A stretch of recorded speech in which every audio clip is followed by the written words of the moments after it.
বাংলাদেশের আইনে একটি ভূমির একটি খতিয়ান নাম্বার থাকে, সেই খতিয়ানে অনেকগুলো দাগ নাম্বার থাকে এবং এই দাগ নম্বরে অনেক জমির সমষ্টি থাকে।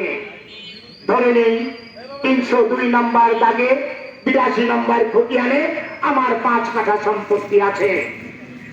এই 5 কাঠা সম্পত্তি যৌতুকের কারণেই হোক, অ্যাক্সিডেন্টের কারণেই হোক, আমি যদি বিক্রি করতে চাই, এই মাননীয় রাষ্ট্রের মোহাম্মদ সাহেব ওনাকে নাকি ওই 82 নম্বর খতিয়ানে 9 একর সম্পত্তির খাজনা দিতে হবে।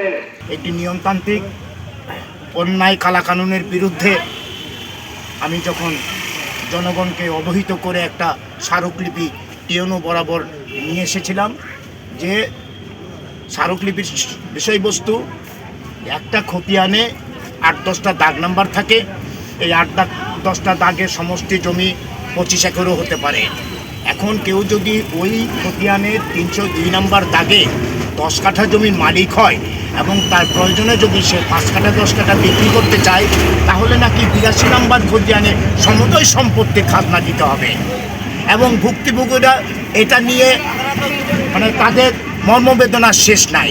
এরই ফলশ্রুতিতে আমি স্বপ্রণোদিত হয়ে আমি এই দেশের জনগণের একাংশ হয়ে আমি এর একটা নিয়মতান্ত্রিক আমি প্রতিবাদ করতে যাচ্ছিলাম এবং স্মারকলিপি আমার পকেটেই আছে। আমি যখন দিতে আসি তখন প্রেসিডেন্ট সাহেবের কাছে আমার মাইকিং শুনতে পেয়ে থামিয়ে দেয় এবং রাস্তায় যানজট করে প্রেসিডেন্ট মহোদয়ের ড্রাইভার আমাকে ওনার নিজ প্ররোচনায় জোরপূর্বক আমাকে গাড়িতে থানাতে আসে। থানাতে এসে আমার শ্রদ্ধেয় আমাদের অভিভাবক টিএনও মহোদয় আমাকে জিজ্ঞাসাবাদ করতে করতে এক পর্যায়ে উনি উত্তেজিত হয়ে বলে ওনার উপজেলা নিয়ে আসেন, উপজেলায় ওনার কক্ষে। এক সময় টিএনও স্যার নিজেই উত্তেজিত হয়ে গেলেন। আমি তো ভাবতেই পারিনি যে একটা রেসপন্সিবল অফিসার উনি এক পর্যায়ে আমাকে কুত্তার বাচ্চা শোয়ের বাচ্চা বলেনি, কুত্তার বাচ্চা বলছেন।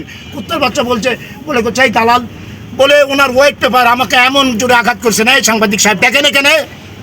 আচ্ছা আচ্ছা, আমার চোখে লাগলে সে কি হতো, একটা রেসপন্সিবল একটা দায়িত্বশীল কর্মকর্তা তিনি যদি একটা পাথর ছুঁড়ে একজন সাধারণ মানুষকে মারেন।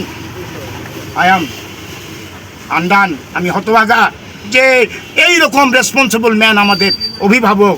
আমি রয়্যাল সেলুট, একটা মেয়ে মানুষ ভুল করতে পারে, আমি ভুলে গেছি, কিন্তু আমি ব্যর্থহীন কণ্ঠে ঘোষণা করতে চাই এই অনিয়ম আমি রোধ করব। এর জন্য আমি মাননীয় ভূমিমন্ত্রী মিজানুর রহমান মিনু সাহেব, মাননীয় প্রধানমন্ত্রী তারেক রহমান সাহেবের দৃষ্টি আকর্ষণ করছি। বাংলাদেশে যদি এইরকম অফিসার হয় আমরা প্রতিদিন নিগৃহীত নিপীড়িত হব। আমি আশা করি এইসব অফিসারকে আপনারা সদয় আপনার দৃষ্টিভঙ্গিতে কি করা যায় সেটা করবেন বলে আমি আশা করি এবং এই কালা কানুন আপনি বাতিল করবেন বলে আমি অত্যন্ত আশাবাদী।